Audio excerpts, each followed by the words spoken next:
Saudi अरब और UAE के करीब एक छोटा सा देश है ओमान, जो सऊदी अरब और यूएई की तरह एक अमीर देश है। लेकिन ओमान सऊदी अरब और यूएई की तरह अपने पैसों का दिखावा नहीं करता दुनिया के सामने। ओमान अपने पैसों को इन्वेस्ट करता है, ना कि सऊदी अरब और यूएई की तरह फालतू में बड़ी बड़ी बिल्डिंगें बनाता है। और यही कारण है जिसके कारण ओमान को साइलेंट रिच कंट्री के तौर पर जाना जाता है। और भारत और ओमान के बीच एक खास तरह का रिश्ता है। दरअसल ओमान के राज परिवार में एक परंपरा है जिसके अनुसार ओमान का जो भी अगला राजा होगा उसे अपनी पढ़ाई भारत में करनी होती है। और यही कारण है भारत और ओमान के राज परिवार के बीच अच्छे संबंध हैं। पिछले महीने ओमान के राजा भारत के दौरे पर आए थे, जिसमें सुनने में आ रहा है कि भारत और ओमान के बीच फ्री ट्रेड एग्रीमेंट को लेकर बातचीत हुई है।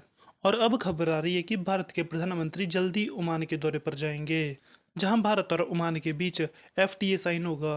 अब कुछ लोग यहाँ सवाल उठाएंगे कि इसका फायदा भारत के गरीब लोगों को कैसे मिलेगा। तो ओमान भारत को नाइट्रोजन बेचता है और नाइट्रोजन से यूरिया बनता है। इसके अलावा हम ओमान से फर्टिलाइजर और पेट्रोलियम प्रोडक्ट खरीदते हैं। तो एफटीए लागू होने से जो ओमान का सामान भारत में आता था उस पे अब कोई टैरिफ नहीं लगेगा। तो इस पर भारत की सरकार की तरफ से कोई टैक्स नहीं होगा, जिससे ये चीजें सस्ती हो जाएंगी। इसके अलावा भारत ओमान को खाने पीने की चीजें एक्सपोर्ट करता है, क्योंकि अरब देशों में रेगिस्तान होता है और यहाँ पे खाने पीने की चीजें होती नहीं है। तो ये अपने खाने पीने के लिए दूसरे देशों पर निर्भर रहते हैं। अब क्योंकि ओमान की सरकार भारत के सामान पर टैक्स नहीं लगाएगी, तो भारत की जो खाने पीने की चीजें होंगी वो ओमान में चाइना और यूरोप के सामान के मुकाबले सस्ती होंगी। इसी कारण भारत ओमान में ज्यादा से ज्यादा सामान बेच पाएगा।